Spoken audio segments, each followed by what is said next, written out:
is Valley News Live at 4.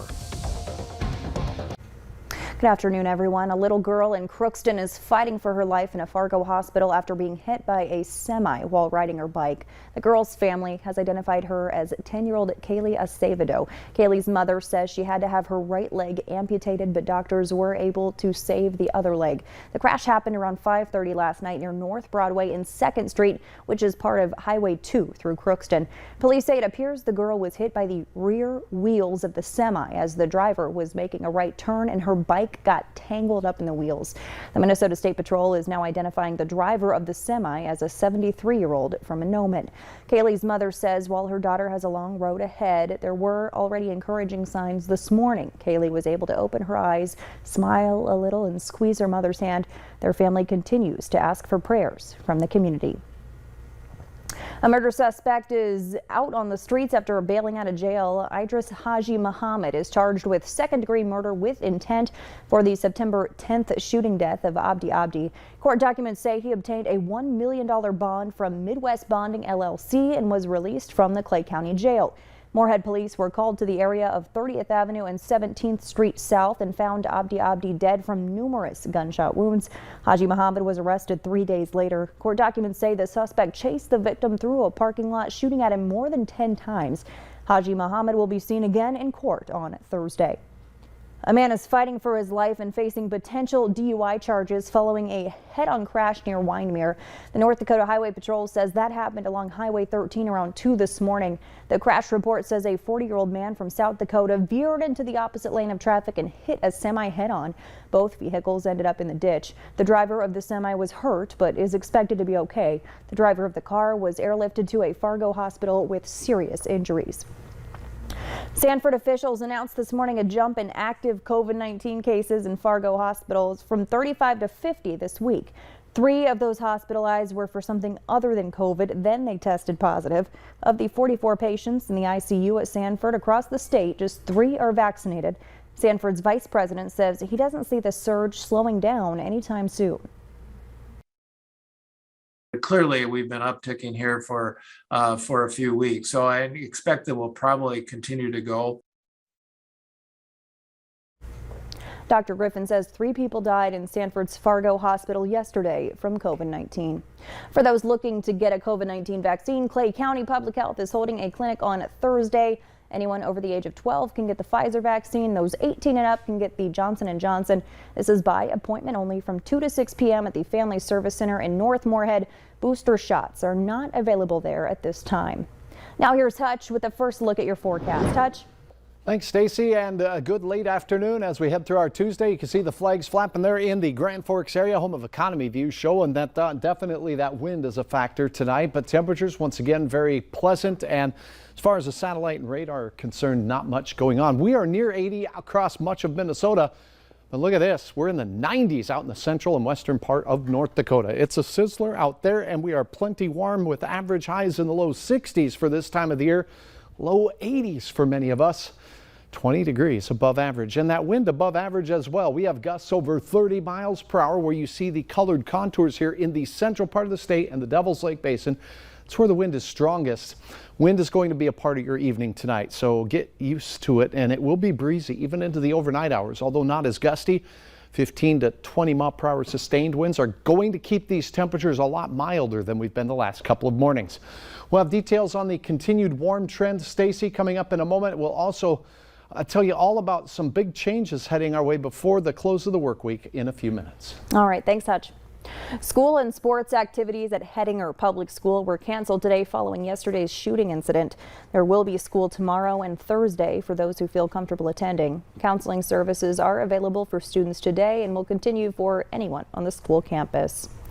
Multiple agencies in Minnesota are still looking for answers in a missing persons case from 7 years ago. The Bureau of Criminal Apprehension says Melissa Eagleshield was last seen leaving a friend's home in rural Becker County on this day in 2014.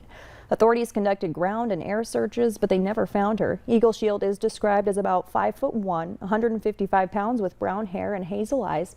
If you have any information, call 218-847-2661. 125 North Dakota National Guard soldiers are heading to the southern border to assist with the humanitarian and security crisis. The 957th Engineer Company will support U.S. Customs and Border Protection in ongoing efforts to secure the U.S.-Mexican border. Governor Doug Burgum today called for the Biden administration to address the crisis and said he plans to visit the soldiers during their deployment. They leave on Friday. The deployment is expected to last about a year. Facebook is apologizing for the mass outage that left billions of users unable to access Facebook, Instagram, and WhatsApp for several hours yesterday. Facebook says configuration changes on its routers were the root of the issue. Facebook's own employees couldn't access the company's internal messaging system or even gain access to their offices as their work badges stopped working. The outage even locked out engineers working to fix the problem remotely.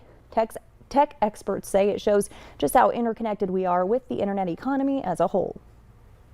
There's a lot of business-to-business services and functions that are enabled by Facebook and Instagram. You think about all the advertisement, the products that are sold. That really puts a disruption across the ability of those companies to transact business.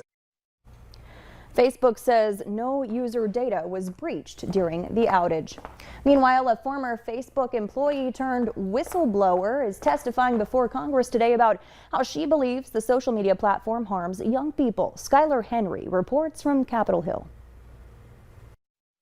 They're paying for their profits right now with our safety. Frances Hogan testified before a Senate subcommittee Tuesday about the need for greater oversight and transparency of Facebook. The choices being made inside of Facebook are disastrous for our children, for our public safety. The whistleblower worked as a product manager on Facebook's civic integrity team, but left the company earlier this year. Regularly, integrity actions, projects that were hard fought by the teams trying to keep us safe, are undone by new growth projects. Hogan told lawmakers Facebook and Instagram use algorithms to target teens, exposing them to dangerous content that could make them develop eating disorders. Facebook understands that if they want to continue to grow, they have to find new users. And the way they'll do that is by making sure that children establish habits before they have good self-regulation. By hooking kids. By hooking kids.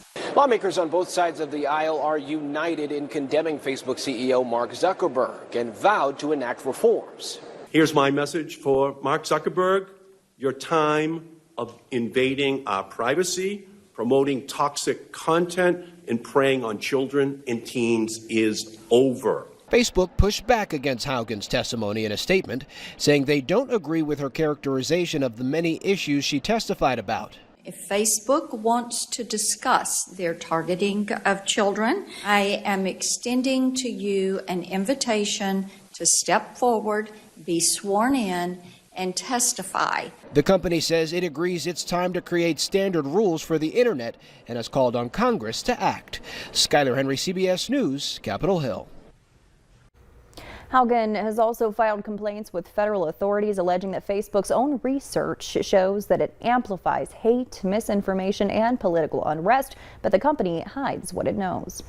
This is the time when drivers should be extra cautious on the roads with harvest underway and large trucks hauling sugar beets and other crops. The Clay County Sheriff's Office says in a crash, those larger trucks can cause serious damage to your vehicle. They say don't drive too close because there's a chance of sugar beets flying off the truck, potentially hitting your vehicle, and be extra cautious in rainy conditions.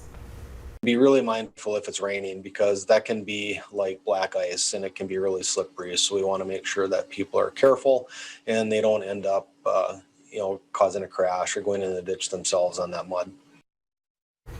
Sheriff Empting tells us distracted driving continues to be a big issue on the road, so put that phone away. The department does not plan extra patrols during the sugar beet harvest season.